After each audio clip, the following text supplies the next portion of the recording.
తెలంగాణలో ఈ నెల 24వ తేదీ అర్ధరాత్రి నుంచి నిర్వహించనున్న ఆటో స్కూల్ వ్యాన్ల బంద్ సందర్భంగా బీఆర్టీయూ రాష్ట్ర అధ్యక్షుడు మారయ్య ఆధ్వర్యంలో ఈసీఐఎల్ కేబుల్ బ్రిడ్జ్ నుంచి మల్లాపూర్ శివ హోటల్ చౌరస్తా వరకు ర్యాలీ నిర్వహించారు.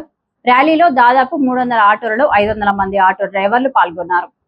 ఈ సందర్భంగా మారయ్య మాట్లాడుతూ ఆటో మోటార్ రవాణా కార్మికుల న్యాయమైన డిమాండ్లను ప్రభుత్వం తక్షణమే పరిష్కరించాలన్నారు. ప్రభుత్వం ఈవీ వాహనాలను ఆర్టీసీకి అనుసంధానం చేసి తమ పొట్ట కొడుతుందన్నారు. కాంగ్రెస్ ప్రభుత్వానికి రాష్ట్రాన్ని పాలించే నైతిక హక్కు లేదన్నారు. అన్ని కులాలకు చెందిన వారు నేడు ఆటో రవాణా రంగం మీద ఆధారపడి బతుకుతున్నారని అన్నారు.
ఆటో మోటార్ రవాణా కార్మికుల న్యాయమైన డిమాండ్లు పరిష్కరించాలని చెప్పి ఈరోజు అది ఆగస్టు 24వ తేదీన రాష్ట్ర వ్యాప్త బంద్లో భాగంగా ఈరోజు మా రామంజీ రాష్ట్ర కార్యదర్శి ఆధ్వర్యంలో ఈసీఎల్ కేబుల్ నుండి మల్లాపూర్ శివోట్ల వరకు 300 ఆటోలతోటి ఈ సమ్మె జయప్రదం చేయాలని చెప్పి ర్యాలీ తీయడం జరిగింది.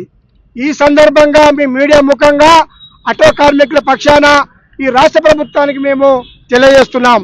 మీరు ఇచ్చిన హామీలే కాకుండా ఇప్పుడు కొత్త భావన తీసుకొచ్చారు. ఏంటంటే ఈవీ వెహికల్ తీసుకొచ్చి ఆర్టీసీకి అనుసంధానం చేసి మీరు మా ఉపాధిని గండికొట్టే ప్రయత్నం మరింత చేస్తున్నారు. కాబట్టి ఈ రాష్ట్ర రవాణా శాఖ మంత్రికి, ఈ రాష్ట్ర ముఖ్యమంత్రి రేవంత్ రెడ్డి గారు, మీరు దొంగ వైఖరి వీడండి. మీరు ఈ రాష్ట్రాన్ని నైతిక హక్కు కోల్పోయారు. మీరు చిత్తశుద్ధి లేదు, మీరు రాజీనామా చేయండి అని చెప్పి కూడా ఈ సందర్భంగా మేము డిమాండ్ చేస్తున్నాం.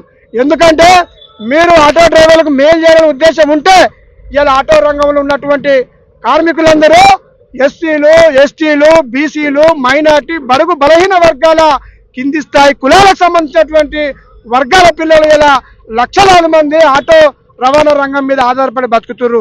కాబట్టి నువ్వు నిజంగానే మాకు మేలు చేయాలనుకుంటే, నువ్వు పొల్యూషన్ లేకుండా చేయాలనుకుంటే రాష్ట్రంలో ఈవీ ఆటోలను లక్షలాది ఆటోలు తీసుకురా, 50% సబ్సిడీ తోటి మాకిచ్చి నీ నిజాయితీ నిరూపించుకో.